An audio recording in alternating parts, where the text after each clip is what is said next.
இன்று தெற்காசியாவிலே பங்களாதேஷத்திலே ஏற்பட்டிருக்கிற அரசியல் நெருக்கடி, அதேபோன்று மிடில் ஈஸ்டிலே ஏற்பட்டிருக்கிற அரசியல் நெருக்கடி என்று பல விதமான உலக சவால்களோடு இந்த உலக பொருளாதார அரசியல் நெருக்கடியோடு இந்த நாடு ஒரு தேர்தலை சந்திக்கிறது. அந்த அடிப்படையில் எல்லாவற்றையும் பார்க்கும் இடத்து எங்களுடைய நாடும் ஒரு உறுதியான தலைவரோடு உறுதியாக எதிர்காலத்தை நோக்கி நகர வேண்டும் என்ற அடிப்படையிலே முடியுமான பங்களிப்பை அரசாங்கம் செய்து வருகிறது. முக்கியமாக நான் கடந்த காலங்களில் குறிப்பிட்டது போல மிக மோசமான கட்டுமானத்துறை பொருளாதார வீழ்ச்சியிலிருந்து நாடு மெல்ல மெல்ல வளர்ந்து வருகிறது. இந்த வளர்ச்சி போக்கு தொடர்ந்தும் இருக்க வேண்டும். அந்த அடிப்படையில் நாங்கள் எல்லோரும் ஒன்றுபட்டு ஒன்றாக பயணிக்க வேண்டும் என்பது எங்கள் எதிர்பார்ப்பு. ஊடக நண்பர்கள் அதேமாதிரி நான் பலமுறை இந்த ஊடக சந்திப்பில் கலந்து கொண்டிருக்கிறேன். முடியுமான உங்களுடைய கேள்விகளை கேட்டால் எங்களுக்கும் அதுக்கு பதில் தருவது இலவாக இருக்குமென்னு நம்புகிறேன். உண்மையிலேயே பொருளாதார ரீதியான கட்டுமானத்துறை மிகப்பெரிய வீழ்ச்சி அடைந்தது. பல வீதிகள் ஆரம்பிக்கப்பட்டு இடையில் நிறுத்தப்பட்டிருந்தது. அதேபோன்று இப்பொழுது எங்களுடைய IMF செட்டில்மெண்ட்டுக்கு பின்னர் இணக்கப்பாட்டுக்கு பின்னர் பல விடயங்கள் ஆரம்பிக்கப்பட இருக்கிறது. முக்கியமாக உற்பத்தி துறையை அதிகரிக்க நோக்கோடு கிராமப்புறங்களை நகரப்புறங்களை இணைப்பதற்காக நிறுத்தி வைக்கப்பட்ட உலக வங்கி திட்டத்தினூடாக கிராமப்புற நகரப்புற இணைப்பு வீதிகள் ஆரம்பிக்கப்பட்டிருக்கிறது. அதேபோன்று கடந்த அரசாங்கத்தால் ஆரம்பிக்கப்பட்ட 1,00,000 கிலோமீட்டர் வீதிகளுக்கான வேலை திட்டங்கள் முடியுமான வரைக்கும் முடிவுறுத்தப்பட்டிருக்கிறது. நாங்கள் நம்புகிறோம் அடுத்த வருகிற வரவு செலவு திட்டத்தோடு முழுமையாக்குவதற்கான ஏற்பாடுகளை செய்திருக்கிறோம். அதுபோன்று கிராமிய பாலங்களிலும் ஆரம்பித்த விடயங்களை, அதாவது கட்டுமானம் ஆரம்பித்த பல பாலங்களை நாங்கள் முடிவெடுத்திருக்கிறோம். இன்னும் மீதியாக இருப்பதையும் ஒரு அமைச்சரவை பத்திரம் ஊடாக பூர்த்தி செய்வதற்கான ஏற்பாடுகளை செய்திருக்கிறோம். ஆகையால் கட்டுமானத்துறை விரைவுபடுத்தப்படுகிற பொழுது பொருளாதாரமும் உயரும் நாங்கள் நம்புகிறோம். ஆக திட்டங்கள் ஆரம்பிக்கப்பட்டுள்ளது. உங்களுக்கு தெரியும், எதிர்க்கட்சி தலைவரின் அடிப்படையிலே மக்கள் மத்தியிலிருந்து எழுப்பப்படுகிற குரல்களுக்கு இலகுவாக பார்லமெண்டத்தில் குரல் கொடுக்க முடியும்.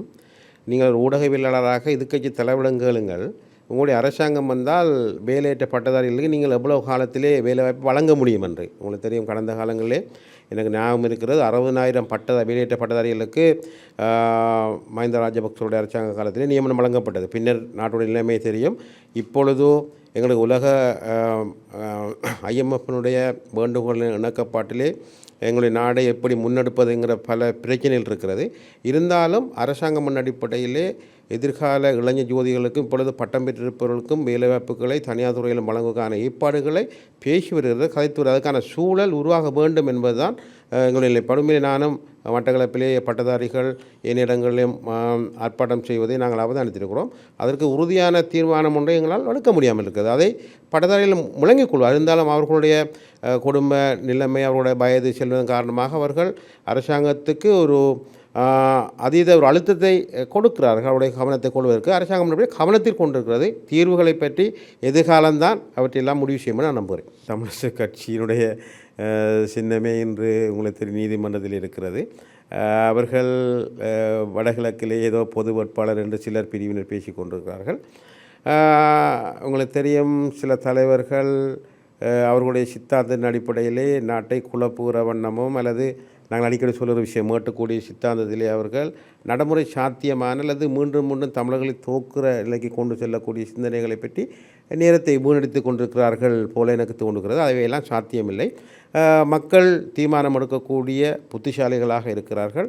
இப்பொழுது நாட்டுக்கு இது தேவை. தங்களுக்கும் கஷ்டமில்லாமல் இந்த கஷ்டத்தை நிவர்த்தி செய்து கொண்டு அதிகார பரவலாக்கலிலும் ஈடுபாடு செலுத்தக்கூடிய தலைவர், அதை காலடியிலே வந்து ரணில் விக்ரமசிங்க வலியுறுத்துகிறார். அவருக்கும் ஒரு கடமை இருக்கிறது. கடந்த காலங்களிலே தான் வகித்த பகிபாகம், அதே போன்று 13ஆம் திருத்தத்தினுடைய வெற்றி தோல்வி, அதே போன்று விடுதலை புலிகளுடைய உஸ்லோ உடன்படிக்கை போன்ற பல விடயங்களில் அவரும் பங்கு பற்றின அடிப்படையிலே அவர் இப்பொழுது எம்மிடமும் தமிழக விடுதலை புலி கட்சியிடம் சொல்லியிருக்கார், மிக விரைவாக மாநில தேர்தல் நடத்தி முடியுமான அனைத்து பங்களிப்பும் செய்வதாக சொல்லி வருகிறார். நான் நம்புகிறேன் அவர் அதை செய்து கொடுக்க வேண்டும். அதுதான் இந்த நாட்டுக்கு சேர மிகப்பெரிய பணியாக கூட இருக்கும். அந்த பணிகளை கடந்த காலங்களிலே மஹிந்த ராஜபக்ச அதிபர்களுக்கு செய்து கொடுக்க வாய்ப்பு இருந்தது. அதை அவர் கடும் போக்குவாதிகளுடைய சிந்தனையும் பால் அவர்களுடைய பேச்சுகளின் பால் செய்ய முடியாமல் வருதனால் 13வது சரத்துக்கு மேலதிகமாக அதிகாரம் வழங்குவேன் என்று பலரிடம் பேசினால் அதை நடைமுறைப்படுத்த முடியாமல் போயிருந்தது.